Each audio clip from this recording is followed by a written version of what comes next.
દરેક નીતિની સામે કાયદાની રીતે ઊભો રહેતો SSK ન્યૂઝ ચેનલ। સુરત સહિત સમગ્ર રાજ્યમાં ભ્રષ્ટાચાર વધી રહ્યો છે, ત્યારે સરકારી કર્મચારીઓના ભ્રષ્ટાચાર પર અંકુશ રાખતી એસીબી નાના અધિકારીઓને સતત ઝડપી લેતી હોય છે। ત્યારે સુરત જિલ્લાના માકડા અને વલથાણ ગ્રામ પંચાયતના તલાટી કમ મંત્રીને 40,000ની લાંચ લેતા રંગે હાથ ઝડપી પાડ્યો છે। સુરત જિલ્લાના કામરેજ તાલુકાના માકડા વલથાણ ગ્રામ પંચાયતમાં વર્ગ 3ના તલાટી કમ મંત્રી ભરતભાઈ કનુભાઈ વાળા ફરિયાદી પાસેથી ભાડે રાખેલી મિલકતના ગ્રાઉન્ડ ફ્લોરના વેરા બિલમાં ઉલ્લેખ ન થતો હોય જીએસટી નંબર તથા વીજ કનેક્શન મેળવવા વેરા બિલની જરૂરિયાત કરી હતી,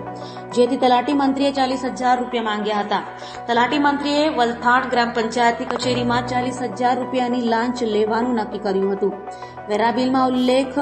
કરવો હોય તો રૂપિયા 40,000 આપો તો તમારું કામ થઈ જશે તેમ જણાવી મિલકતના વેરા બિલમાં સુધારો કરી આપવાના અવેજ પેટે રૂપિયા 40,000 લાંચની માંગણી કરી હતી। લાંચની રકમ ફરિયાદી આપવા માંગતા ન હોય એસીબીનો સંપર્ક કરી ફરિયાદ આપી હતી, જે આધારે લાંચના છટકા દરમિયાન ફરિયાદી સાથે હેતુલક્ષી વાતચીત કરી લાંચની રકમ સ્વીકારતા પકડાઈ ગયા હતા।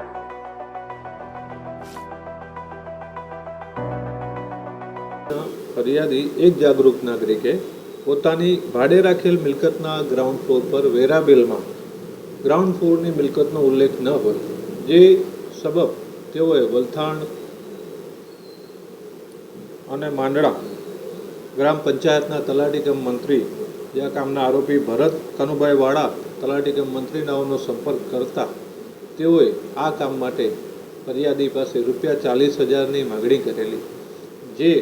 પૈસા આ કામના ફરિયાદી આપવા માંગતા ન હોય તેઓએ સુરત ગ્રામ્ય એસીબી પોલીસ સ્ટેશનના પોલીસ ઇન્સ્પેક્ટર શ્રી SD ધુબીનાઓનો સંપર્ક કરતા તેઓએ ફરિયાદ લઈ લાંચનું છટકું ગોઠવતા આ કામના આરોપી ભરત કનુભાઈ વાળા તલાટી કમ મંત્રી માકણા અને વલથાણ ગ્રામ પંચાયત પોતાની કચેરીમાં રૂપિયા 40,000ની લાંચ લેતા પકડાઈ ગયેલ છે, જે ગુનાની તપાસ Navsari ACB police station police inspector નાઓ આગળની તપાસ કરી રહેલ છે।